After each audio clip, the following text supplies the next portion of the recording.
21वें सदी की एक खूबसूरत और विसी सल्तनत में एक ज़ारा नाम की शहजादी रहती थी।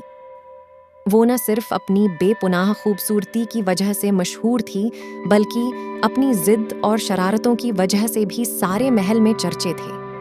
शहजादी ने एक दिन ख्वाब में देखा जैसे कि वो एक वीडियो गेम खेल रही हो, लेकिन जब उसकी आंख खुली तो उसने अपने आप को बिस्तर पर पाया। इस ख्वाब की वजह से वो हकीकत की जिंदगी में भी एक वीडियो गेम खेलने की ख्वाहिश करने लगी। लेकिन इस ज़माने में न तो वीडियो गेम मौजूद थीं और न ही इस दौर के लोग इस लफ्ज़ का मतलब समझते थे। शहजादी ज़ारा अपने वालिद बादशाह से अक्सर वीडियो गेम की फरमाइश करती, लेकिन बादशाह समझ नहीं पाते थे कि वो क्या चाहती है। एक दिन दूसरी सल्तनत के एक शहजादे ने ज़ारा के वालिद की ममलकत का दौरा किया। शहजादे का नाम गुलफाम था। जब गुलफाम ने शहजादी ज़ारा की वीडियो गेम्स खेलने की फरमाइश सुनी तो उसे बहुत हंसी आई। उसने बादशाह को बताया कि वो एक साइंसदान को जानता है जो शहजादी की मुश्किल को हल कर सकता है। बादशाह ने गुलफाम की बात सुनकर हैरत से कहा, क्या तुम सच कह रहे हो? गुलफाम ने मुस्कुराते हुए कहा, जी बिल्कुल बादशाह सलामत। वो साइंटिस्ट बहुत ही ज़हीन है और उसके पास वक्त के सफर का भी इल्म है। वो मुस्तकबिल में जाकर वीडियो गेम के बारे में जान सकता है और फिर शहजादी ज़ारा के लिए कोई ऐसी चीज ला सकता है जिस पर वो वीडियो गेम खेल सकेगी। बादशाह उस बात पर बहुत खुश हुआ और उसने गुलफाम को फौरन ही उस साइंटिस्ट से मिलने के लिए भेजा।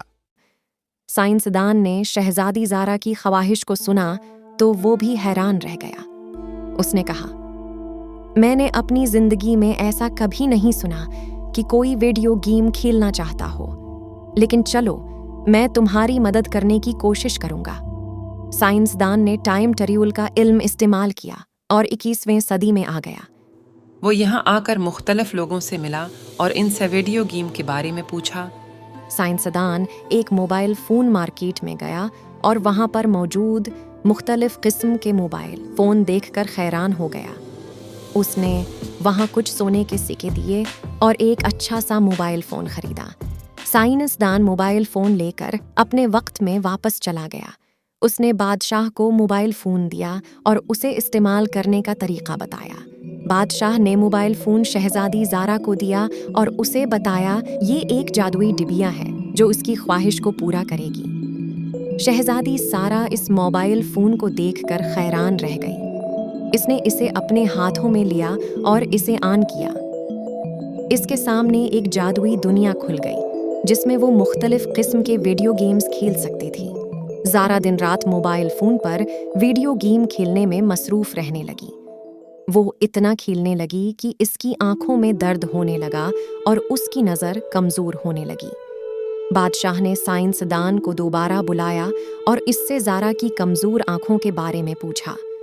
साइंसदान ने बादशाह को बताया कि वो एक बार और मुस्तकबिल में जा सकता है और इसे ज़ारा के लिए अच्छा इलाज मिल सकता है, लेकिन ये उसका आखिरी सफ़र होगा। इस बार ज़ारा शहजादी ने भी उनके साथ जाने की ख्वाहिश जाहिर की। साइंटिस्ट ने ज़ारा को बताया कि इसका आँखों के इलाज के लिए मेरे साथ मुस्तकबिल में जाना वैसे भी ज़रूरी है।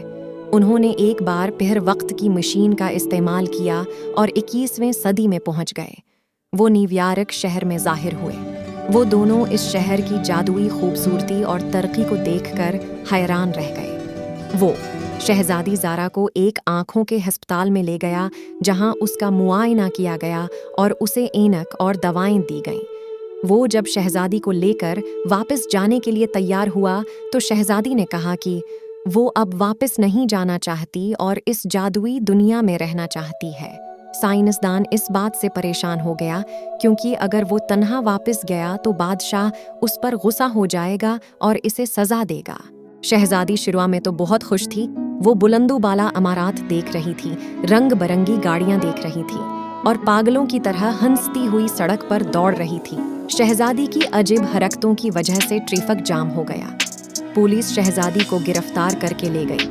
साइंटिस्ट बहुत मुश्किल से जुर्माना देकर इसे वापस लेकर आया। शहजादी को भी जल्द ही एहसास हो गया कि 21वें सदी का जदीद दौर इसके लिए मुनासिब नहीं है और वो वापस चले गए। दोस्तों, शहजादी ज़ारा आगाज़ में तो मुस्तकबिल की दुनिया से बहुत मुतासिर हुई, लेकिन इसे जल्द ही एहसास हो गया कि ये इसके लिए मुनासिब नहीं है।